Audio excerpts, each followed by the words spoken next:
There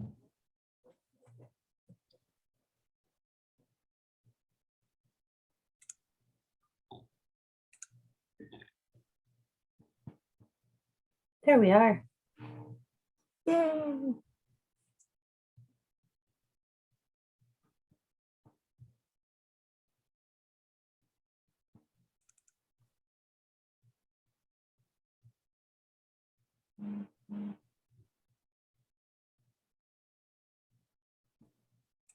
Hey, Bonnie, Yes.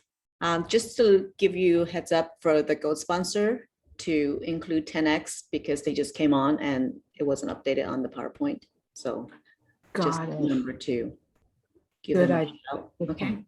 Thank you. sure.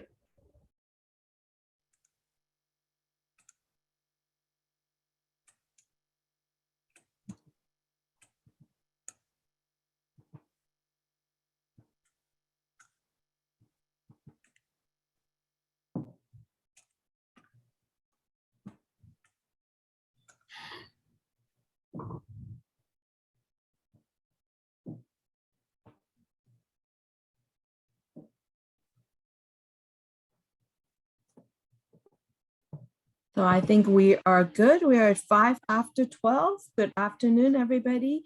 Thank you for attending our green sustainability and profitability workshop hosted by, I'm so sorry. Give me a second. Marika and Nicholas. So before we start to hand the mic to our presenter, let me have some announcement regarding about our chapter. We are, oops.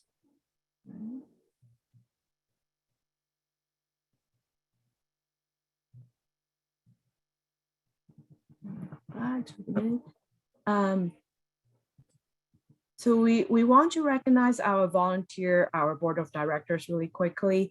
Justin Hugron, our from Asheville Associates, he's our VP and president-elect. Brian Russell's, Kenny Brokage, Joe Stans, our treasurer, Eric Frickle, our immediate past president, Gary Martinez from Asheville is that our board of directors at large. Tony Guillermo is also our director at large.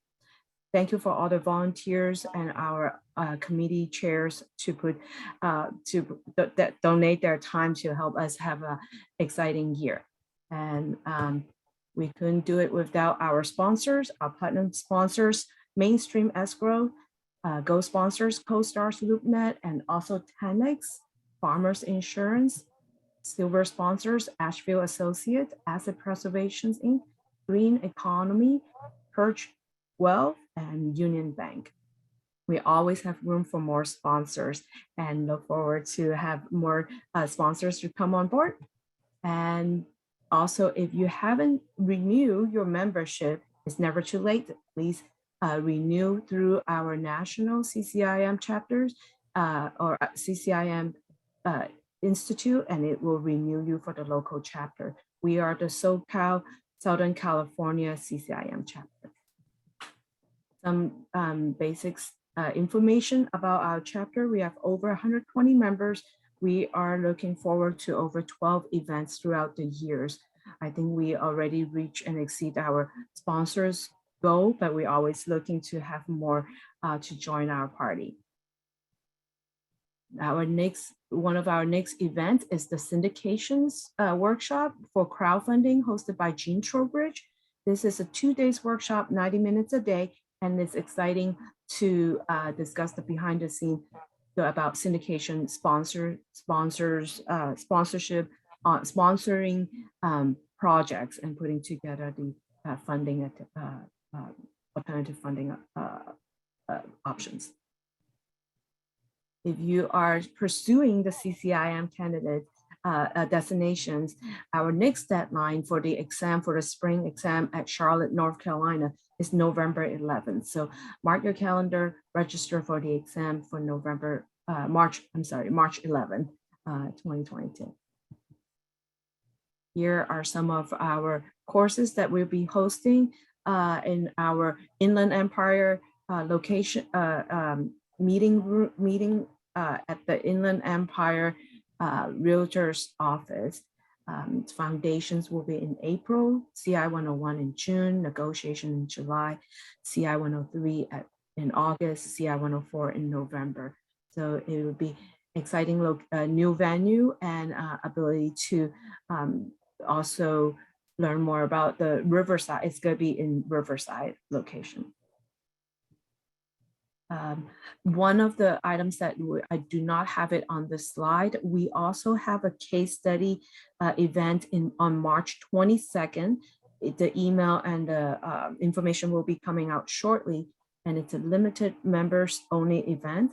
It will be a tour to the 888 Main building.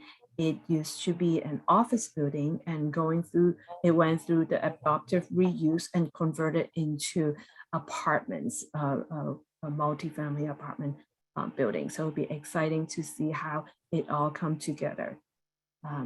So before we start to hand the mic over to Marika Elderly and Nicholas Herman, we are going to have a couple minutes of a breakout room to allow everybody have a chance to meet other attendees in this event. So let me I almost forgot. Very important. We want to do a polling. It's only going to be 3 questions. Please take 30 seconds and answer the questions. And the question basically asking if you are a CCIM Destinies or candidate, if you're from the SoCal chapter, San Diego chapter, or you're not belonging to any chapters at this point. And also, how did you hear about this event?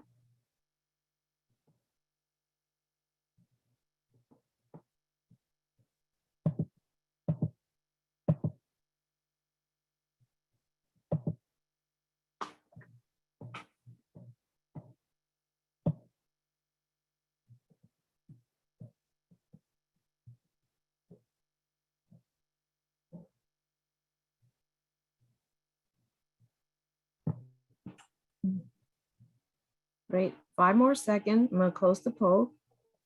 5.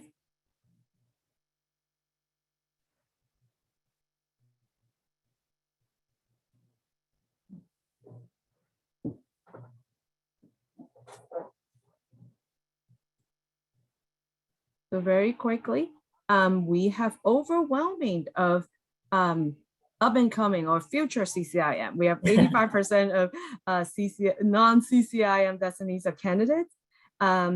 We have a little bit more from SoCal chapters, some from San Diego, and many of you have, I guess, being non-CCIM, so you are not belonging to the chapter yet. So we look forward to your opportunity to join us.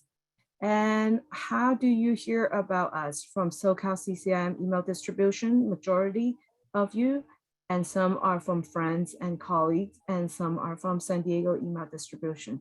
Thank you so much for the joining us. So I will right now put everyone into our breakout room.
Everything look okay, Bonnie?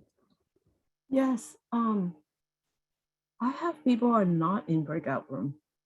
Yeah, maybe they signed up with like a different email address maybe, and it's not recognizing them. Oh, okay. Because I have a few sitting not in breakout room, and I see others.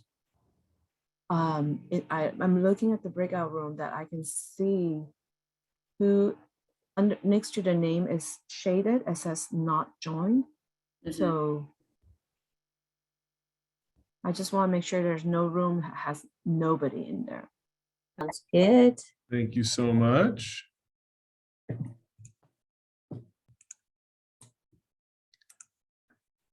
Wow, how easy Zoom is. Thank you, everyone. This is great. Okay. Oh, I need to move this over here. Okay. Just give me 1 second. I'm going to do that again.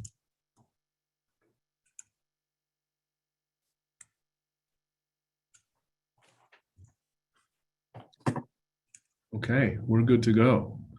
Well, thank you everybody for your time. Marika, would you like to start off with our intro? Yeah, let's go. Let's get going. Hi, everyone. I'm Marika Erdely, founder and CEO of Green Economy, an energy consulting and construction company located in Santa Monica. Our focus is on preparing energy compliance reporting, energy auditing, and the implementation of energy and water efficiency retrofits with the focus of making your building more valuable. That's what we're all about. I have an accounting background of over 30 years, so I'm all about the money and the economic impact. So thank you, CIM, Southern California chapter, for having us provide this educational webinar for your members and community. Really do appreciate it. We're very excited to be here. I'd like to introduce our partner, Nick Herman from Building Resources, who we work with on numerous energy efficiency related projects, solar, battery, various projects. So Nick. Yeah, thank you, Marika. So everyone, it's a pleasure to be here today. I'm Nick Herman, Director of Energy with Building Resources. We complement Marika's energy auditing and lighting services by offering our own HVAC, renewable, and energy storage solutions.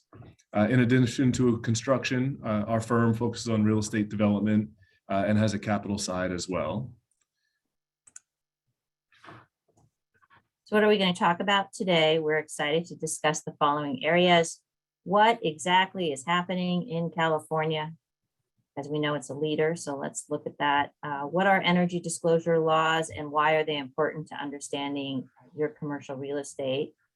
Industry sustainability trends, to provide an understanding of what is helping reduce costs while operating buildings. And then where's the money? There's plenty of money out there. A lot of people have no idea. You're leaving money on the table if you're not taking advantage of utility incentives and tax deductions and credits. Let's talk about that. And why is sustainability profitable? So we know California is a leader in many areas, and they are a leader. They are one of the leaders in the area of, we're going to learn a new term today, decarbonization. What does that mean? We are going to educate you on this very important direction of commercial real estate.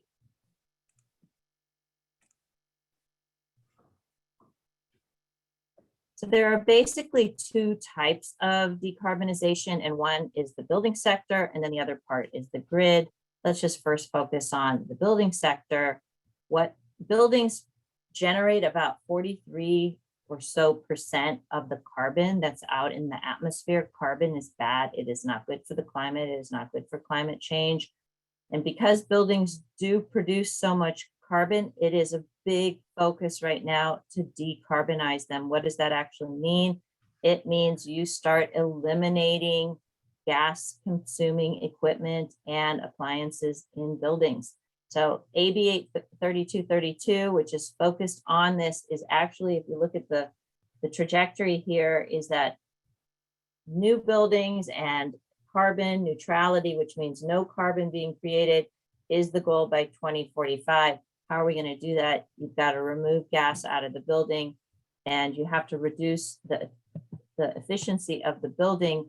Buildings need to be more more efficient. That's one of the carbon inefficient buildings are not good because they create carbon. Also, refrigerant leak reduction and Title 24, the building code is focused on that. There's a whole emphasis on with the new code, which starts on January 1, 2023, where are we heading? New buildings aren't going to have, eventually aren't going to have gas in them. So looking at decarbonize, so not only are we going to decarbonize the buildings themselves, but we must also look at decarbonizing the grid. The PUC has set standards for how much of the energy generated by the utilities will be coming from renewable sources. 60% of the energy generated must come from renewable sources by 2030. And Senate Bill 100 has a similar focus of carbon-free electricity generation. And if you wonder where costs of energy, why costs of energy are continuing to rise, well, if you think about the pie of energy that's being generated by the utilities, and if 60% of that needs to be renewable, there's a lot of infrastructure that's currently being created. If anyone's driven up to Mammoth lately, you will see how LADWP has covered the desert with solar panels, working to meet these requirements, and everyone's going to be paying for that. So let's talk about benchmarking laws. Energy disclosure laws have been around since 2014-15. Many people believe that California is the only one with these laws, but in fact, there are many states and cities across the country that have implemented these laws for public and commercial buildings. In addition, many of these areas have also added components requiring buildings to improve their energy and water efficiency. You can see those are in purple, where you actually have a performance phase associated with the benchmarking, not just reporting how your building is performing, but actually reporting on it. Why do we have these benchmarking laws? Simply, it is so that the building owner can understand how their building is performing, and hopefully with this information will make investments into the property to make their building energy and water efficient. Inefficient buildings waste energy and money and create carbon, and carbon is, as I said, is bad for the atmosphere. So I love this report. This report on the right side of the screen is one of my favorite benchmarking reports when we benchmark buildings through the EPA's Energy Star Portfolio Manager software. This is the standard. All of these locations use, everybody is using the same software. And the process of benchmarking compares the building's use to other similar building uses in the software and calculates various energy, GHG, and water metrics. Benchmarking calculates an Energy Star score of 1 to 100, with 100 being the most energy efficient. An Energy Star score of 75 and above means the property is eligible for Energy Star certification. Energy Star certification means the property is a top performer. More and more buildings are getting this decal in front of the building, which is designating that they are a top performer. Just because a building is eligible to be Energy Star certified, it doesn't mean it automatically is going to be. You actually have to do 3 tests in the building where you're looking at illumination, ventilation, and thermal comfort standards. And the building must be performing in those 3 areas as well to receive that accreditation. I like this report because you can identify a baseline period of energy usage and then compare the metrics to current periods and a projected target. Accurate benchmarking will identify if your building is inefficient and if you are wasting money operating the building. As everyone knows, energy costs greatly affect the NOI, net operating income, of a building. A building with a higher NOI is going to have a higher market value. It makes economic sense to have an efficient building. So you can see here, it's got some great data. It even has GHG emissions on this report. So there's a lot of good information. All right. Let's talk about what's going on in California specifically with these benchmarking laws. Unfortunately, the California Energy Commission that mandates this Assembly Bill 802 has not sent out notices to building owners advising them of this law. However, Just because a building owner who is always the responsible party didn't receive a notice doesn't mean that you don't need to comply with the law. This is a law in California. All buildings in the state of California over 50,000 square feet must comply on an annual basis. The reports are due July 1. There is one big exemption for buildings for the AB 802 is if your building has manufacturing or scientific experiments occupying more than 50% of the gross floor area, the building does not need to comply, but otherwise it does need to comply annually. The penalties here on this law are quite stiff. You see, they have not enforced the law as of yet. They were talking about doing that before COVID, but with the pandemic and everything, they decided against it. But once they decide to start enforcing, it will be expensive at minimum $500 to $2,000 per meter per day from when the compliance was due. So definitely not cheap if you decide you don't want to do it.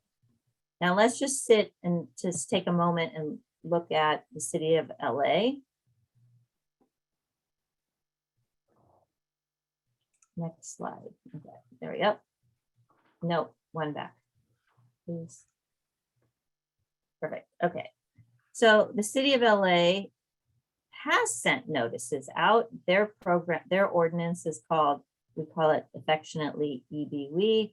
It is the Existing Buildings Energy and Water Efficiency Program. Notices for this ordinance were sent out to buildings identified by the assessor's office.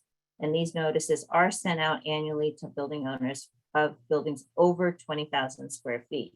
Not every building in the city has been tagged. We come across buildings all the time where they've missed it. And at some point, those buildings will be tagged and will need to comply, but at this point, those don't. So there are two phases to this law, where one is the annual benchmarking and phase two requires either an ASHRAE level 2 audit completed or proof that the building has improved its energy and water performance during a 5-year period or is actually energy efficient and has the ability to be Energy Star certified. Again, the compliance due date for this ordinance is June 1 annually, although some of the reporting dates have been suspended due to COVID. It still makes sense to report because phase two ties to what your score is for phase one. So although the penalties are currently light, as you can see, not a lot of money, the lack of information about your building's performance will actually cost you a lot of money if you're not paying attention, because benchmarking gives you data, right? Value in understanding how your building is performing. So let's just take a moment and talk about EBW phase two. This performance phase of the ordinance is driven by the building ID number that was identified in the letter that the LADBS had sent everyone. So you can see here the table. Right now, this year, we're on the second phase of this. So buildings that end with a 2 and 3 must report their energy use or proof that they actually have either an efficient building or have an audit performed. So there's 5 energy exemptions and there are 4 water exemptions that buildings can meet to avoid that audit. So it's something to consider if your building needs to meet phase two. Don't just assume you need to do an audit. Let us look at it and we will take a quick look to see where you stand. And if you can meet one of the exemptions, they cost a lot less than having an audit. I do want to say something since we do have San Diego folks on here. San Diego does have its own ordinance. All buildings over 50,000 square feet need to be complied with annually as well.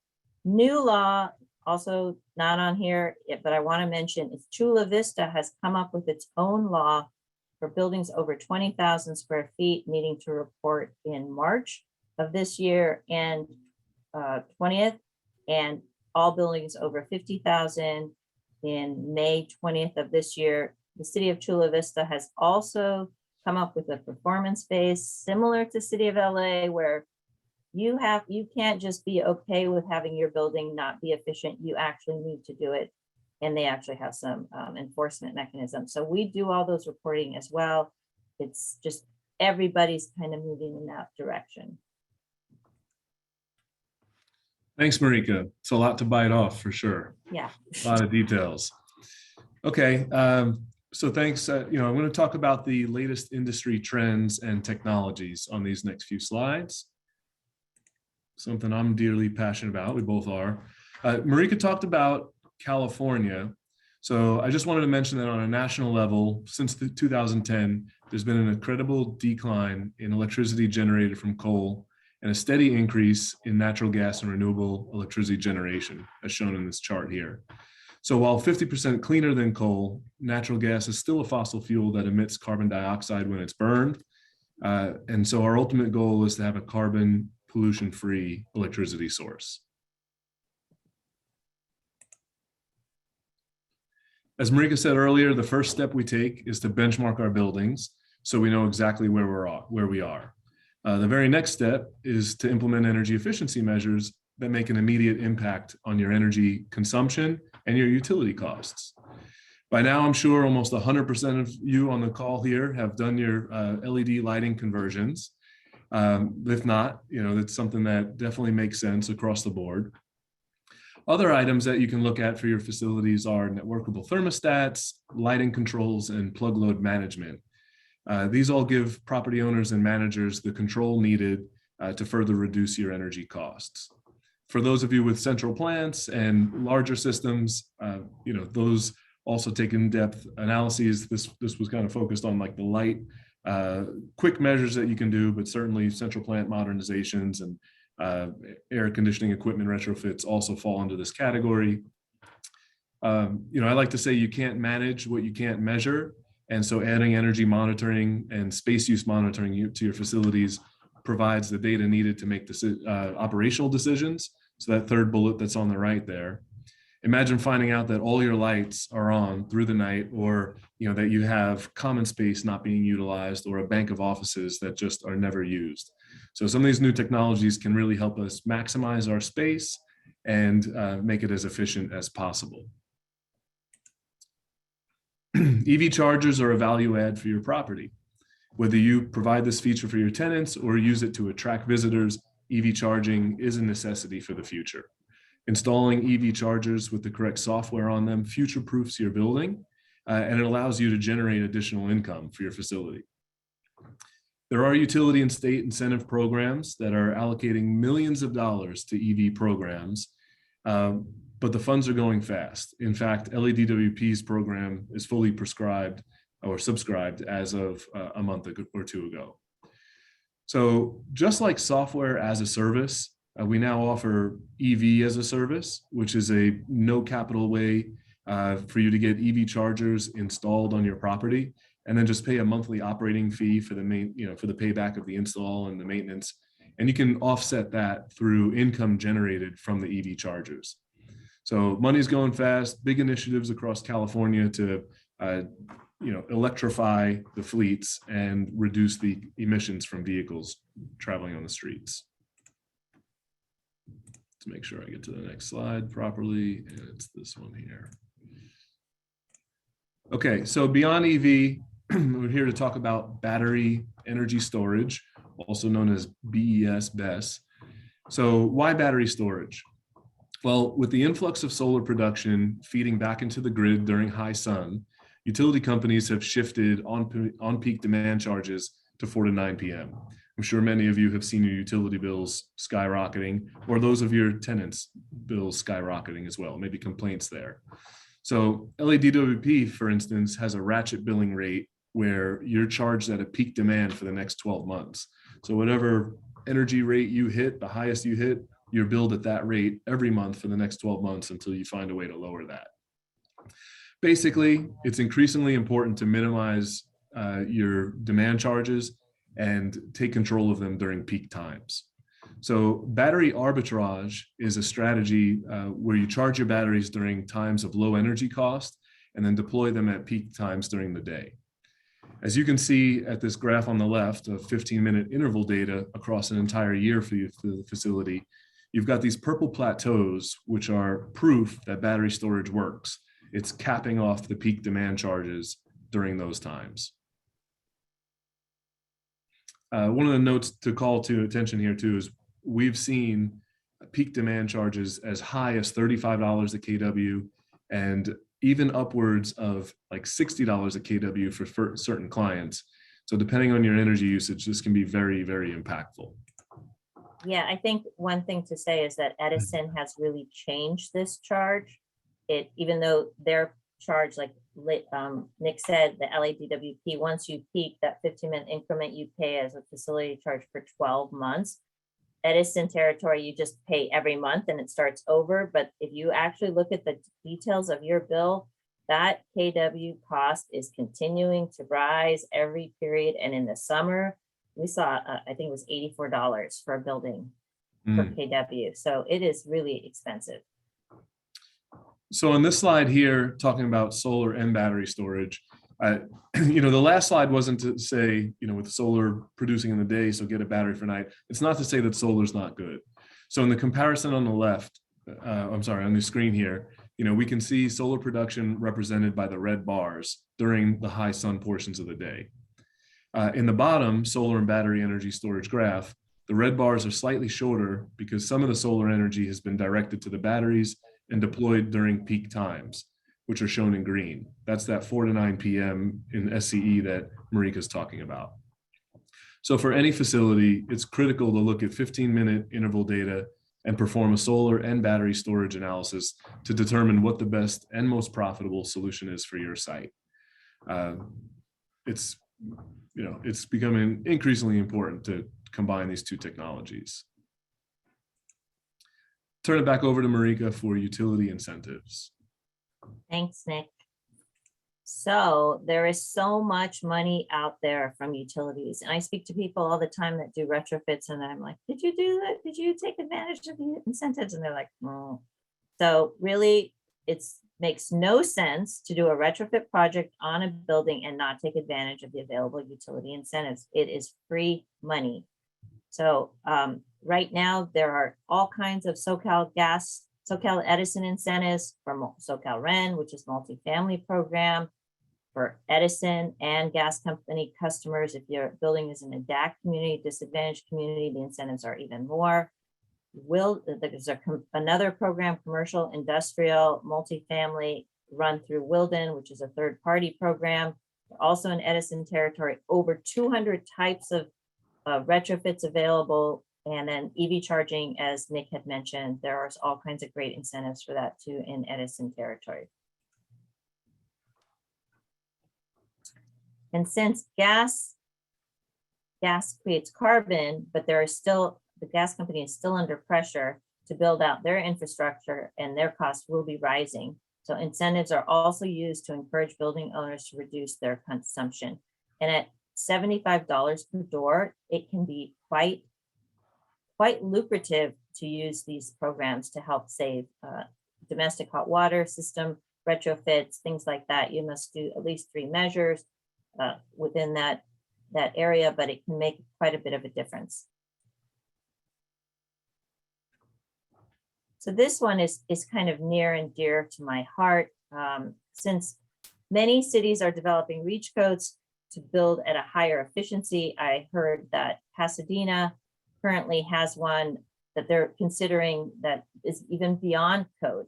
So you even build even better. And here, these two programs, the California Energy Design Assistance called CEDA, it's a brand new program, came out in August, is for all the California IOUs, so Edison, PG&E, San Diego, for new buildings, you have to build at least 5% more efficient than the current building code that the building is entitled under. But it makes sense where you really look at, this was an example we had here, where a building was, you could look at just building it to code or putting in a higher efficiency unit. Payback is close to $50,000 a year by spending that extra money. This is where, when you really look at this is where energy models and life cycle costing make sense, where you can actually look at the data and see, does it make sense? Yes, you spend a little bit more money, but the long-term operating costs of the building are going to be less plus you get money from the utility. LADWP also has a program. Theirs requires you build at least 10% more efficient than the code. But these are all very important ways to build better and get money back. Now, Title 24, for those of you who don't know, the new code starts 2023. There's always it's the year is always off, but it starts in beginning of next year, and all new buildings will require solar and battery. So no more building without having, a roof ready for solar. Last week, we looked at a brand new building's construction drawings and noticed that the building already had no room for solar. So it was designed, I don't know where. I mean, to me, I don't even understand it. No solar. Couldn't even put any on there if you wanted to. So I think more and more people are going to be thinking outside of the box and considering these incentives. There are also water incentives in LADWP territory. If you haven't taken advantage of these, it is something to consider. Nick, I'm going to pass it back Sure. to you. Thanks, Marika. So we've talked about energy measures and incentives. Now let's dive into some of the financial vehicles available. PACE. PACE stands for Property Assessed Clean Energy. It's a financing vehicle approved by the state and voted in by each county. It's basically an energy efficiency or renewable energy loan treated as an assessment to your property. What's unique about it is that your loan amount's contingent on your building's value, and criteria for qualifying measures changes by county, but generally projects need to produce enough energy savings that they pay for themselves over the life of the measure. This is an off-book financing model that's paid twice a year with your property taxes. And if you sell the building, it can be transferred with the building. It does have to take a priority over the current building's note, but I haven't run into a situation yet where that hasn't been an acceptable scenario because it's improving the value of the building. So we're currently in construction on a $7 million PACE deal at a hospital in LA where chillers, boilers, elevators, and generators are all being upgraded through PACE financing, as an example. So this is a very creative and unique way to get some of your energy projects funded. And I think another good thing to point out here is it's not so much credit rated, it's more the approval on this is based on the integrity and the value of the building. So I've mentioned software as a service, EV as a service. Now let's chat about energy as a service.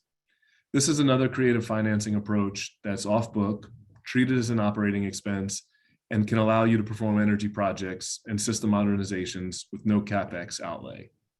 So these projects are generally structured as cash flow positive, but can also be neutral or some cash out of pocket, depending on what you'd like to achieve. I think the main point here is that it's structured as an operating expense and is not a capital outlay for you, off book. So we've got another client we're working with who's not eligible for PACE.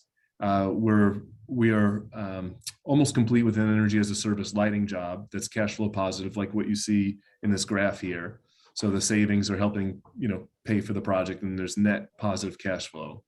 But now we're also moving on to phase 2, where the central plant is being upgraded and DDC controls are being upgraded, and that's much more cost intense compared to the savings.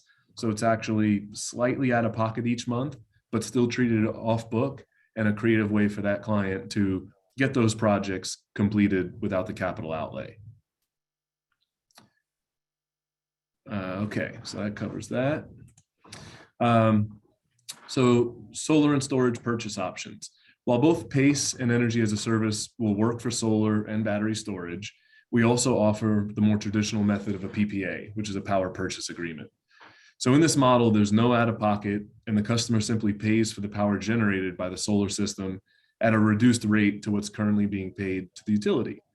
So for commercial properties with triple net leases, there's also a very creative strategy to improve the owner's NOI by setting up a lease for the space taken up by the solar system, and thereby providing additional rental income for the property. So please reach out if you'd like to know more, but that's a real creative approach to generate more revenue for your property and then still pass the energy costs down to the tenants in a triple net lease situation. So that's a great segue into sustainability is profitable.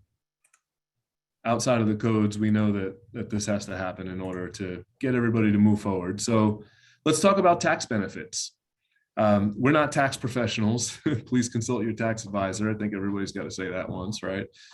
We are here to tell you that for many of our projects, these credits and deductions are game changers and make the financials very attractive. So we can calculate them for you and take them back, and then you can take them back to your tax professionals to get their blessing on it. But let me highlight a few of these. So cost segregation, you very well know, you can separate the assets of your building and depreciate them over their varying lifespans per tax code. 179D is a deduction that allows for 60 cents per square foot for qualifying lighting, envelope, and mechanical measures. So if you are going to improve the energy efficiency through envelope, lighting, and mechanical, run an energy model, you can get up to $1.80 per square foot as a deduction. Skipping down to the solar and battery federal ITC. So this federal tax credit allows for 26% credit on the entire project cost in year one, followed by 100% bonus depreciation of the remaining value in year one. So if you've got a tax appetite, this credit and 100% bonus depreciation makes a solar and battery project very attractive financially. There are motions in way to get just battery by itself incentivized, but right now it's got to be paired with solar. And then you'll see in the bottom right that the solar investment tax credit is set to decrease significantly over the next 3 years, which is the federal government's incentive to get you to act now.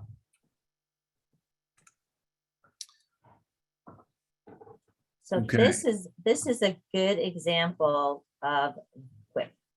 So QIP is Qualified Improvement Property Tax Deduction. Again, we're not tax consultants, but what we decided we're looking at, sometimes we have the tenant is like, well, I don't want to do the retrofit because it's not my building. The building owner doesn't want to do the retrofit because they're not paying the bill. So that mixed incentive, that green leases, high performance leases, which is going to be coming down the pipe here.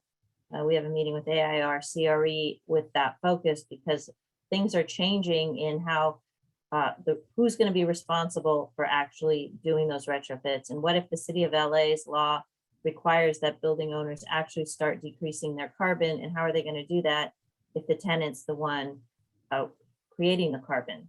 But here's an example of a project that we quoted. It's true project, out of pocket fixture replacement versus a lamp replacement. And you can take the entire project cost, say the 136,000. We have an incentive in there at 4% for Edison. And we got now a net of about 131,000. We can assume that at a 24% tax break or 25% tax level, that the project, that the owner, whoever is purchasing the lighting, can take that as a deduction off their taxes.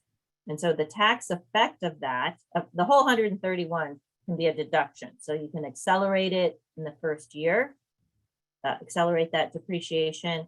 And so the tax benefit of that is actually cash flow to you because now you're paying less taxes. And so we're assuming at a 24% tax rate, that's a $32,000 cash flow benefit. Now the project is costing you about $98,000 instead of $131,000. So payback is 3.24 years. For new fixtures, that's a great payback, getting it all done. Or if you want to do a lamp, here we're looking at lamp retrofit where we're keeping the fixtures and changing out the lamps. The payback period with the 82,000, similar incentive at 5%, payback or cash flow generated is about 20 grand. So net out of pocket at 58 versus 78. It's almost a 2-year payback. Totally makes sense, right? You're getting a tax benefit. You're saving 171,000 kWh or 168,000. So annual annual energy savings is about $30,000. That's a lot of money. So these paybacks, these tax benefits right now, along with the utility incentives, work hand in hand to reducing the cost of these projects to help you save energy. So you all know this better than me, but reducing your utility spend and increasing rental income, like you can do from leasing back space for solar that we put on is, both of these improve your bottom line, which directly increases your building's value. So, we preach it, but ultimately it's up to you guys to act on it and take it to market that way. Here are coming up next are a couple of examples, project highlights that we've done. And then Marika, it looks like we've got about 5 minutes left. I don't know if we'll have some time for questions, but just keep that in mind. Yeah, these are just projects we've done through SoCal Ren, 92,000 incentives, 30% savings. Totally makes sense if you have a multifamily project. And then the next one as well was a smaller project in a more of a disadvantaged community, also 24% savings. They received 76,000 in incentives. The savings happen. So sometimes people say, oh, we did the retrofit and it didn't happen, didn't do anything. That usually happens when you have a KWH does go down, but the cost of energy has gone up coincidentally. So there are reasons for doing these retrofits. This retrofit, $58,000 after incentive, increased the property by $351,000 as the savings hit the bottom line. We see it, it's documented. Key takeaways: California is aligning laws, standards with science-based targets. There's portfolio companies we work with that are trying to meet the science-based targets. Investors care. Everyone is focused on what is happening in this market now with ESG, which is environmental social governance actions. Key technologies are there. Use them to help save energy, and they will continue to help make sense. Financial vehicles, Nick mentioned many of them. There are all kinds of ways to pay for this and increase the ROI, net operating income of your property. That's it. So does anyone have any questions? We're happy to answer any questions. Yeah, Bonnie's back as well. I'm back. So anyone, if you have questions, please, you can unmute your mic and then we can ask away. Thank you so much for this informative and detailed presentation. And the storage part, not just solar energy, that's a huge insight when I saw the chart that, what do you do when it's at 4 to 9 p.m. time? Yeah. Period. Yeah, these work, and every building is unique, and its operating hours are unique, and its load profile is different. So they do take analysis, but that's why you have folks like Marika and I to help with that and with all the reporting. Got it. Great. I do have a quick question. If you don't mind, go back to one of the kind of the last slide at the case study. Yeah. This one or the prior? The one prior. I think Yeah, the calculation, actually 2 more prior. Sorry. Oh yeah. So we're going here. Yep. This Right. one. Right. And so because it helps me to kind of visualize when I see the numbers. When you said the energy saving, does that need to be applied to the program in order to benefit, or you just need to retrofit as far as the fixtures and the lamp goes? To get the incentive, the way Edison calculates it is they're looking at the existing fixtures that the building has and then what we recommend, and their requirements are pretty specific. They want lamps with very high efficacy, which is a high lumen per watt, which means good lighting coming out. And they incentivize based on the higher the efficacy, the higher the incentive. So it depends on what is actually happening in the building, and that's what the incentives are calculated on. And then the savings, the utility incentive calculates on a certain number of hours of operation that they use for their formula. But then what we're looking at with our annual energy savings there is actually what the owner or the tenant of the building has told us that the building operates. So it's not really an assumption. It's what they say it's operating 50 hours a week or whatever. That's how we calculate that. Wonderful, got it. Great. So if anyone hold on for 1 second, I'll have a quick closing poll to take a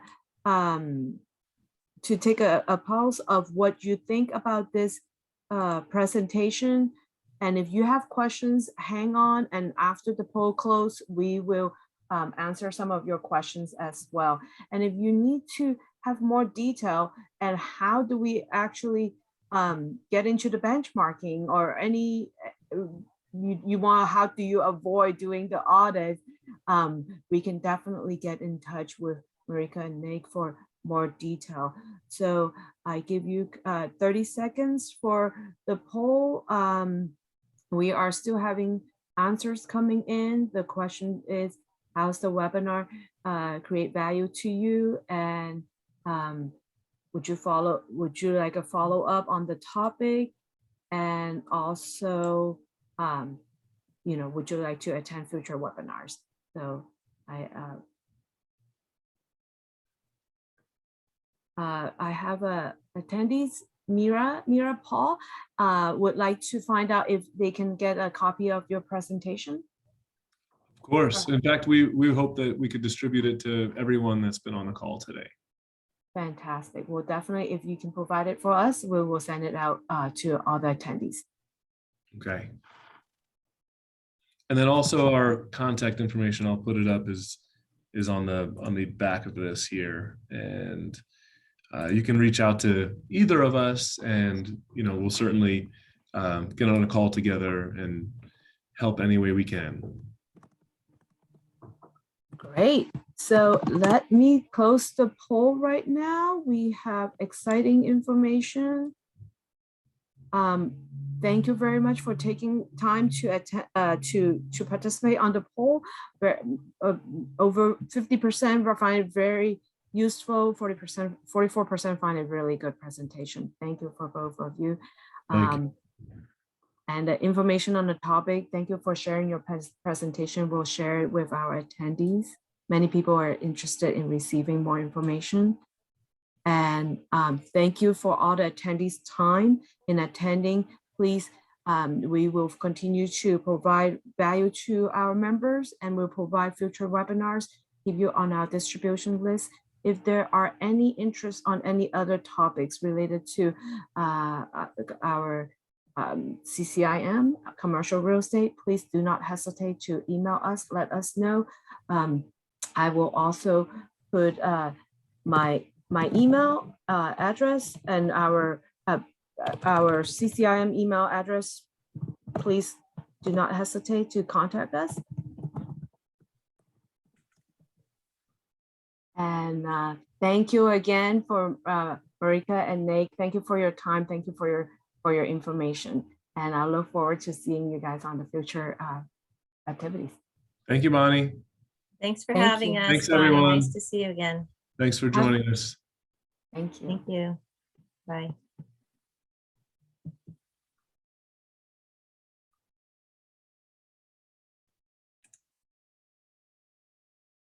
Thanks, Bonnie. Thank you. So thank you for your time. It's great. I really like the part that between the two, like you said, you guys iron out after your last presentation. We just have a quiet bunch this time. That's okay. It's some of it's pretty technical information and takes some digesting, but it's it's an exciting time to be in the energy and sustainability world. Yeah, and for me, I'm in property management, and putting it in front of the owner, how the tax incentive. I think that's the part that, it's not that straightforward. It's not that, okay, I'll put $1 out, I get it back, or my tax bill will be saving right away. You kind of need to go through the tax credit and to show that it is there. It's just a different way of coming back. Right. And at a later time in the cash flow analysis, some of that may come, at the end of the year after you outlaid in the beginning, or even with the state, there's some depreciation over time. But thank you so much, Bonnie. Thank you. Thank you for your time. And I